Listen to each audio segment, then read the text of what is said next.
وعلى أصحاب الحسين. السلام على الحسين وعلى علي بن الحسين وعلى أولاد الحسين وعلى أصحاب الحسين.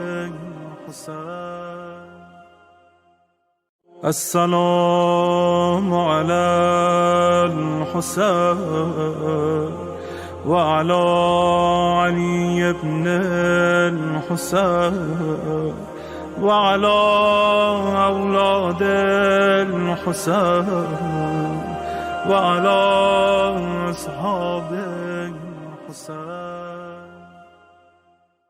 السلام على الحسين وعلى علي بن الحسين وعلى.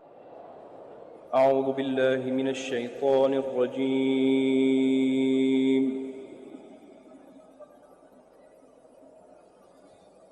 بسم الله الرحمن الرحيم.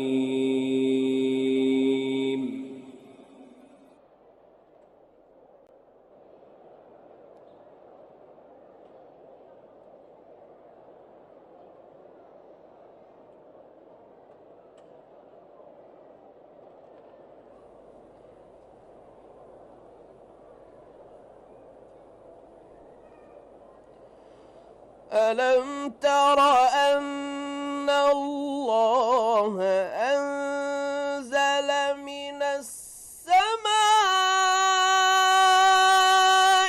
ماء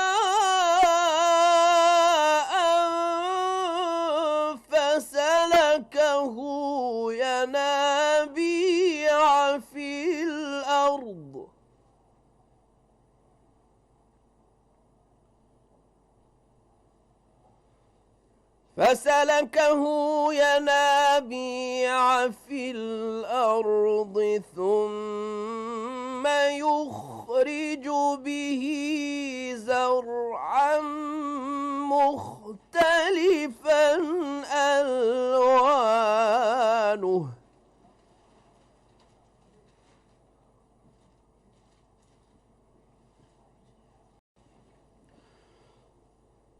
ثم يهيج فتراه مصفرا ثم يجعله حطاما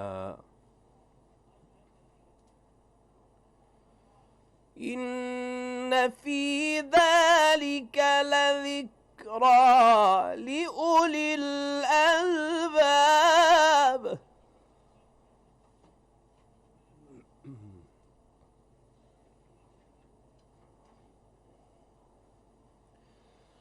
أفمن شرح الله صدره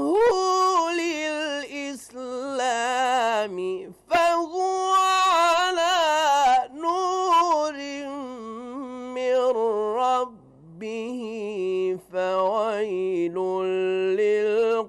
للقاسية قلوبهم من ذكر الله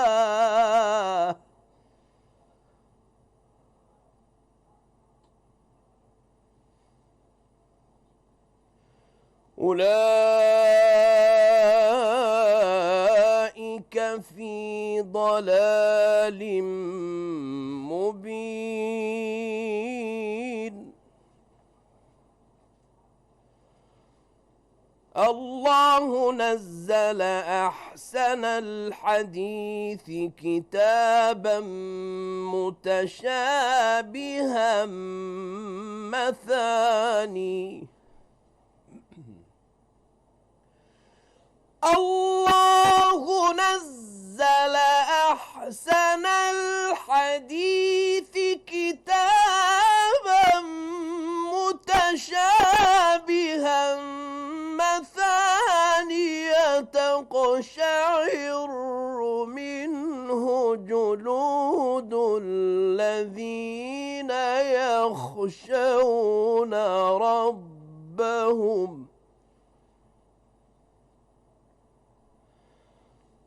ثم تلين جلودهم وقلوبهم إلى ذكر الله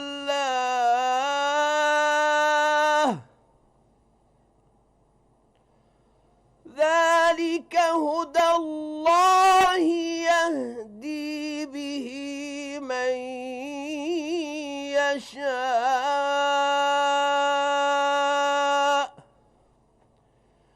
ومن يضلل الله فما له من هاد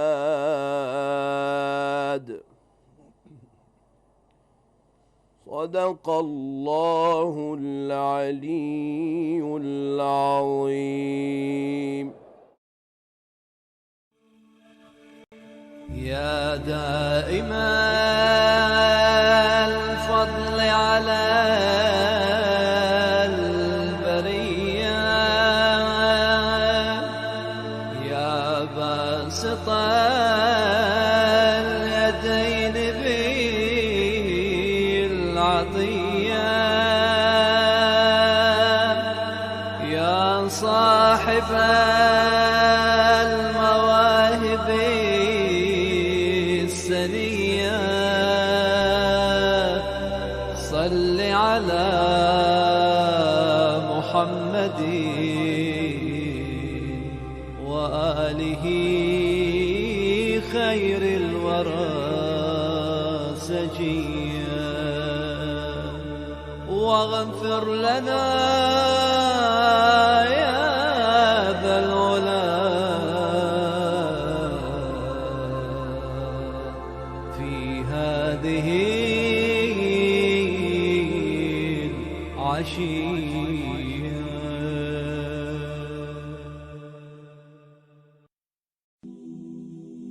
بسم الله الرحمن الرحيم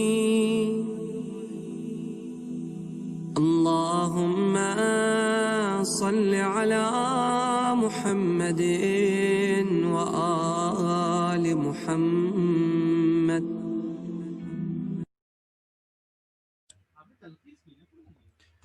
أعوذ بالله من الشيطان الرجيم. بسم الله الرحمن الرحيم. الحمد لله رب العالمين، والصلاة والسلام على سيدنا ونبينا أبي القاسم محمد. اللهم صل على محمد وآل محمد وعلى أهل بيته الطيبين الطاهرين، ولعنة الله على أعدائهم إلى قيام يوم الدين. رب اشرح لي صدري ويسر لي أمري واحلل عقدة من لساني يفقه قولي، أما بعد. Today, inshallah, we will look at a few ahadith from Ahlul Bayt alayhim salatu wassalam that deal with makarimul akhlaq and the acquisition of makarimul akhlaq. The first hadith is from our sixth Imam, Imam Ja'far al-Sadiq alayhi salatu wassalam. And in this hadith, our sixth Imam says, Inna Allah khassa rasulahu bimakarim al-akhlaq. Allah subhanahu wa ta'ala gave Prophet Muhammad sallallahu alayhi wa alayhi the best akhlaq, the best character and conduct in dealing with the Muslims, in dealing with his family, in dealing with all of his responsibilities and relationships. And so makarim al-akhlaq is a gift from Allah subhanahu wa ta'ala, just like the most beloved person to Allah, which was our Prophet, was given the best character. Similarly, those whom Allah loves, He gives makarimul akhlaq to them. فَامْتَحِنُوا أَنفُسَكُمْ. So we have to test ourselves. فَامْتَحِنُوا أَنفُسَكُمْ. Look within ourselves so we get an idea of which of those good qualities and good character traits of the Prophet we have within ourselves, and which ones of them are we lacking. فَإِنْ كَانَتْ فِيكُمْ فَاحْمَدُوا اللَّهَ. If you find those good character traits that were in the Prophet in your own self, in your own character, then give thanks to Allah. It's not just luck of the draw. It's not your own talent or your own worthiness that brought those good traits to you, but it was a gift. and a blessing from Allah subhanahu wa ta'ala. So thank Allah, وَارْغَبُوا إِلَيْهِ فِي الزِّيَادَةِ مِنْهَا. And then pray to Allah that He increases you and gives you more of those traits in quantity and in quality. فَذَكَرَهَا عَشَرَةً. And then the Imam mentioned 10 of those traits: اليقين والقناعة والصبر والشكر والحلم وحسن الخلق والسخاء والغيرة والشجاعة والمروءة. They are yaqeen, to have certainty in the uh, decree of Allah, in the wisdom of Allah, to have certainty about the promise and the commandments of Allah, wal qana'a, and to be content with whatever Allah has given us, was sabr, and to be forbearing and patient in our own lives, was shukra wal hilm, and to be uh,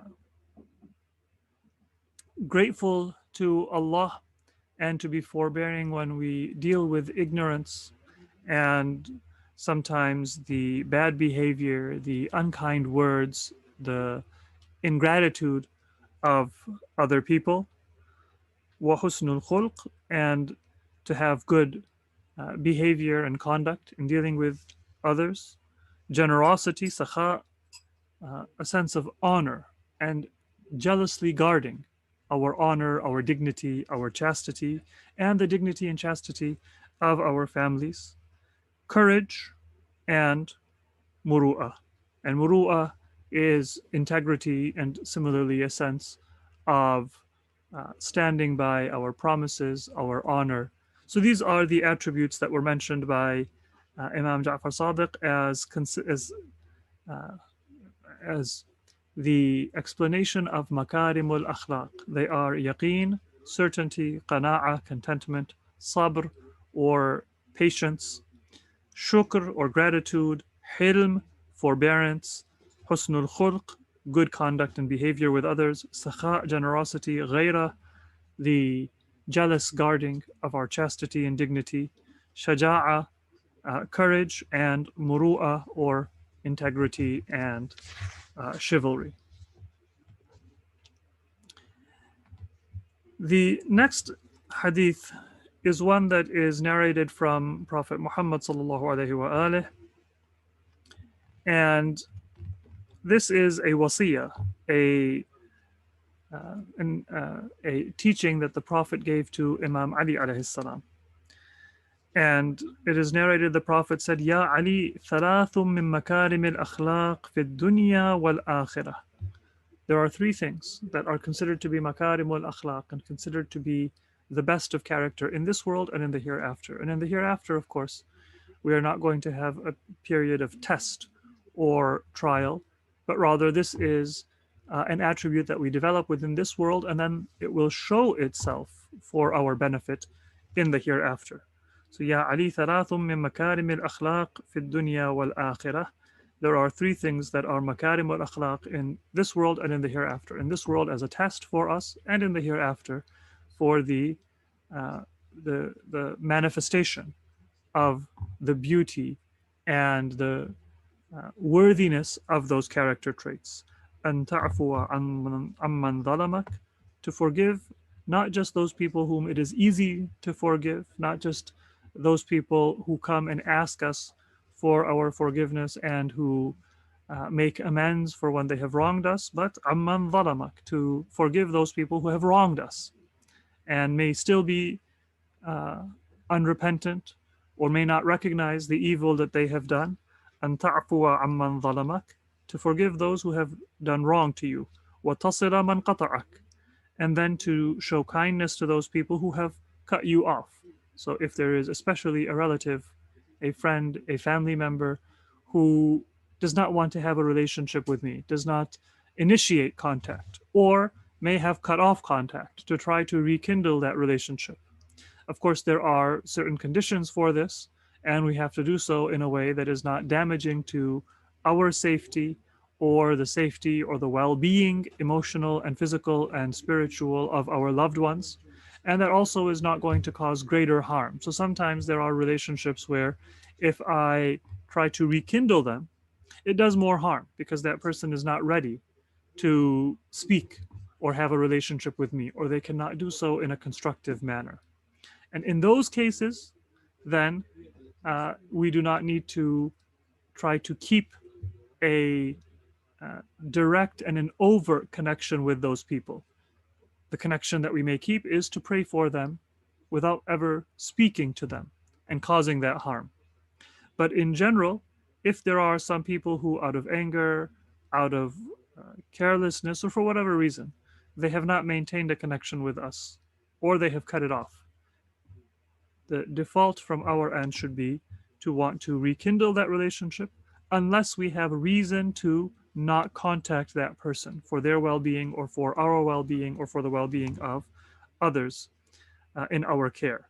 وَتَصِلَ مَنْ قَطَعَكَ. So keep connected to those and rekindle the relationship that has been cut off by others. وَتَحْلُمَ عَمَّنْ جَهِلَ عَلَيْكَ. And then be forbearing and patient with those who show ignorance. And these are attributes that raise the spiritual capital of the world. Because when I forgive somebody who has wronged me, then that brings an end to that vicious cycle. It puts a cap on that oppression, because I'm not going to lash out against somebody else. I'm not going to stew in my own anger. I'm not going to respond out of harshness to that person. That puts a cap on the evil and on the vicious cycle, and inshallah brings a more positive response. That positive response, it will benefit myself emotionally, it will benefit the members of my family, and it might even have a positive effect on that person. The same thing comes with أن وتصل من قطعك. Rather than being a mutual ending of a relationship, at least one side is open and willing and ready to resume that relationship if the other party is able to do so. So that puts an end to the isolation and the cutting off of family ties. وَتَحْلُمَ عَمَّنْ جَهِلَ عَلَيْكَ. And then when there is ignorance, then oftentimes there is a tit for tat response, and that escalates and spreads within society. When one political party or social group is polarized, the response often comes with a similar kind of polarization or a move towards an uncompromising or an extreme position. When we show hilm to those who may be ignorant because we are Muslim, because we are followers of Ahlul Bayt, because of our ethnicity, because of whatever reason, when they speak or show prejudice, and the fact that we act with wisdom and with forbearance will put an end to the expression of that weakness or that ignorance within society. The next hadith is from Imam Ja'far as-Sadiq alayhi salatu wassalam, and this hadith also speaks about 10 attributes that are makarim, the noblest of character traits. عن أبي عبد الله عليه السلام قال المكارم عشر. There are 10 things which are the noblest of traits. فإن استطعت أن تكون فيك فلتكن. So if you are able to develop them within yourselves, and this is a completion for the point that we had mentioned in an earlier hadith, these noble traits are a gift from Allah, but they are a gift that Allah gives to those who are worthy of that trait, and that means that we have to make an effort to develop them. Allah is not going to magically make me courageous or generous if I act with generosity to the extent that I can control it. If I act with forbearance to the extent that I can control it, then Allah subhanahu wa ta'ala will give me the ability to increase in that good attribute. فَإِنِ اسْتَطَعْتَ أَن تَكُونَ فِيكَ فَلْتَكُنْ. If you have the ability to develop these traits within your own character, then develop them. Work in order to be able to have these traits. فَإِنَّهَا تَكُونُ فِي الرَّجُلِ وَلَا تَكُونُ فِي وَلَدِهِ. Sometimes these traits are found in a person, but they are not found in the child of that person. So it's not something that is inherited by biology or even by nurture and upbringing. Sometimes it might be the case that I have a certain good trait, but my children will not have it. Or my parents may have a good trait, but I will not have it. وَتَكُونُ فِي وَلَدِهِ وَلَا تَكُونُ فِي أَبِيهِ. They might be in a child, but not in the parent. وَتَكُونُ فِي الْعَبْدِ وَلَا تَكُونُ فِي الْحُرِّ. It might be that a slave has a certain good trait, but a free person in our society, we don't specifically have slaves and free people, but we have similar kinds of class distinctions. A person who is looked down upon in class terms or in cultural terms, they may have a good trait that a very accomplished person a prominent person in society will not have. And what are they? Sidqun nas, to be true when speaking to people, wa sidqul lisan, and to be true in our own words, our not just promises to others, but in the things that we claim and the things that we say, wa ada'ul amana, and to fulfill our trusts. And trust is a general term. A trust is something that I may have promised you. A trust is something that I owe or I have promised to Allah subhanahu wa ta'ala. Wasilatul rahim, to be always cognizant and to remain connected to our family. Wa iqra'ul dayf, and then to be a host, to be generous with guests. Wa it'amul sa'il, to give to those who ask us. When somebody asks for our help, or especially when it is beggars, then to give them. And that doesn't necessarily mean that you give them money. It might be that you offer them some other help, or you offer them food, or some other thing that they need. Or it might be that you give them a dua and a kind word, rather than speaking to them harshly. But to give to a sa'il is something that is highly recommended. In a hadith, in this particular hadith, the Imam says specifically, it'amu sa'il, to give a person who asks food. Wal mukafa'atu ala sana'i', and then if somebody does kindness to you, if somebody helps you in business, in education, or in a personal affair, then to feel obligated to give back and show that gratitude in word and in deed. وَالتَّذَمُّمُ لِلْجَارِ, to feel the responsibility to our neighbors, to feel protective and to feel responsible for our neighbors. وَالتَّذَمُّمُ لِلصَّاحِبِ, and similarly to feel a responsibility to our companions. If we have somebody that we associate with, that we are traveling with, we should feel a responsibility and fulfill that responsibility towards them. And then the Imam says, وَرَأْسُهُنَّ الْحَيَاءُ, and the head of all of these different attributes that have been mentioned, the 10th attribute, is haya, to be modest and chaste. Because that modesty means that we have a sense of proportion. We are not self-aggrandizing, self-centered, self-important. And that chastity, that modesty, will give us humility.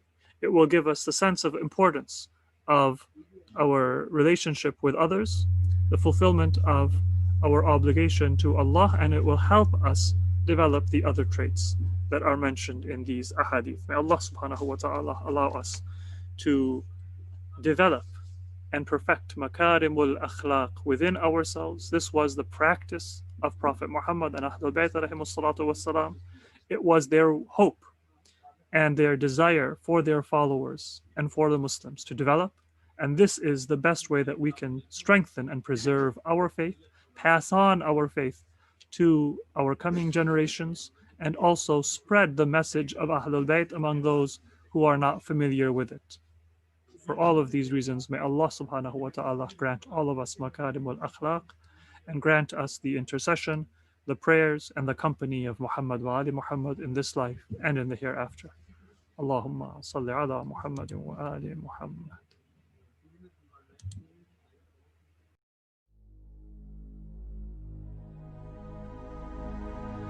بسم الله الرحمن الرحيم اللهم أصلح عبدك وخليفتك بما أصلحت به أنبياءك ورسلك وحفه بملائكتك وأيده بروح القدس من عندك واسلكه من بين يديك ومن خلفه رصدا يحفظونه من كل سوء